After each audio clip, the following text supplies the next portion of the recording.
બીજું કોઈ હશું નહીં, પણ છોકરી મારું નામ પરેશ કાછડિયા છે અને ઘટના એવી બનેલી કે અહીંયા આ ગૌતમી સ્કૂલ છે અમરોલી.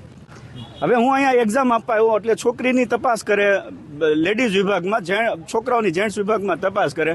પછી છોકરી પાસે એવું બીજું કોઈ હશું નહીં, પણ છોકરી મારી આવીને કે પપ્પા આ કંઠી આવ્યો એમ.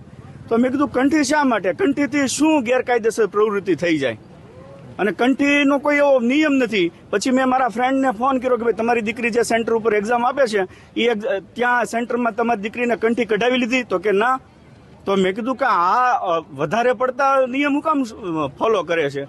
મેં વાત એમ કરી, હું થોડો લાહોર, કરાચી કે રાવલપિંડીમાં ઊભો છું, હું હિન્દુનો દીકરો છું અને અહીંયા હિન્દુસ્તાનમાં સુરતમાં ઊભો છું. તો મારી દીકરી કંઠી ન પહેરી શકે એક્ઝામમાં?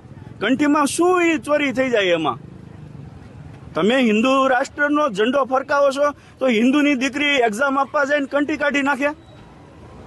કોઈ નહીં, તમે હિજાબ ઉતરાવી ન શકો, કોઈ વાંધો નહીં, હિજાબ રાખો, બુરખો રાખો, ટોપી પહેરો, પણ હિન્દુની દીકરીઓ પરીક્ષા આપે તો કંઠી હું કામ કાઢી નાખે? કોઈ એમાં ઇસ્યુ હોય તો કયો મને.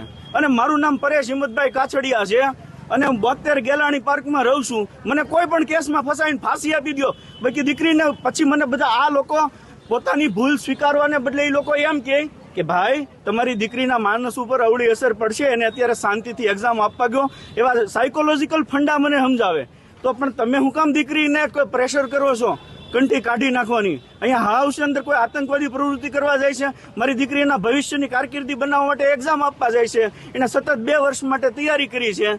તો એ તૈયારીને અત્યારે એની પરીક્ષા લ્યો તમે, એના આકરા સવાલો પૂછો એને શૈક્ષણિક.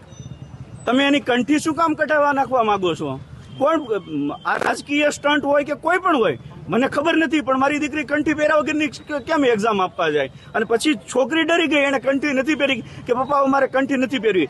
12 જેટલા વાલીગણ ઉભા છે ને એ લોકોએ મને ભાઈ તમારે આમ રહેવું જોઈએ તેમ, કોઈ પણ એ લોકોએ કોઈ પણ પોલીસ તંત્રને કોઈ કીધું નહીં અને સ્કૂલનું મેનેજમેન્ટ કે જે આ નીટનું મેનેજમેન્ટ હોય એને કીધું નહીં કે તમે શા માટે અનનેસેસરી રૂલ ફોલો કરો છો.